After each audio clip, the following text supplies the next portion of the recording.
Matt Stepp, Dave Campbell's Texas football here at Cy-Fair FCU Stadium. Here with the head coach of the undefeated Cypress Ranch Mustangs, Coach Gene Johnson, after a 56-7 win over Cy Springs. Congrats, Coach. Thanks a bunch. All right, Coach, obviously I know 7-0 sounds real good, but I know for you guys in your program there's bigger goals down the horizon, and these games like this are great because you get to work in a lot of younger guys and kids who don't get varsity experience and try to build that depth. How key is that going to be if you guys want to make a big playoff run? Well, there's no doubt. I mean, you know, you have to have depth, and the injury bug has kind of hit us this year, and so I was really proud of some of the other guys, the younger kids that stepped up and played for us and did well tonight. Defensive special teams early on really were the difference in the game.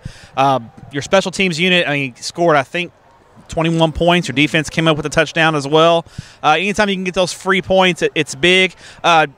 Your special teams group, talk about them, how they've been for you this year. It sounds like you guys have been real sound in that aspect of your game all year, and I know it's a credit to you and your coaching staff and your kids as well, right? Yeah, absolutely. I think our kids have bought in to the importance of special teams, and I think our coaches have done a great job of preparing them. And tonight it really paid dividends, obviously, as you mentioned. And then defensively, we just stifled them. The offense the first half and had some great field positions, some short fields, and really proud of both of those units.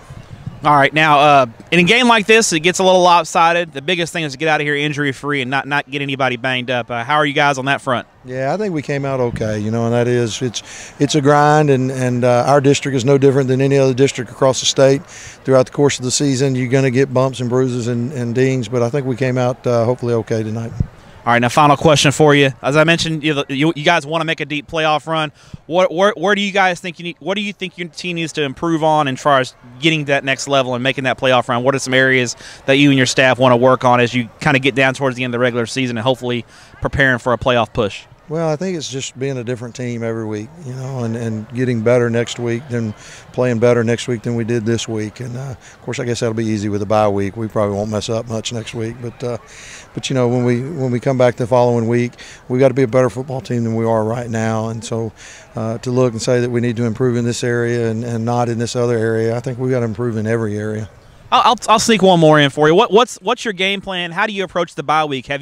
Do you have the same approach year after year, or do you kind of modify it based on where you're at in this season and your team's health? Is it kind of one of those deals next week where you're going to try to rest guys up, or are you going to get back to fundamentals? Kind of what's the strategy for you coming up? Well, I think we've got to be smart with anybody that is dinged up or hurt, but I think, like you mentioned, I think it's a great time to get back to fundamentals. This is a new thing for us because our bye, being in a 10-team district for years and years and years here, our bye always came on the front end, so we will kind of adjust and adapt to kind of see kind of where we are from a health standpoint if we need to rest some guys. But I think you bring up a great point. We got to stay fundamentally sound and playing good football, and you play good football when you block and tackle well, so that'll be a critical part of it. Good time to take care of business in the classroom too, right? Yeah, it is. That doesn't hurt either, for sure. Coach, congrats on the win. Enjoy a little family time, and good luck the rest of the way, and hopefully we'll see you playoff time. Thanks so much.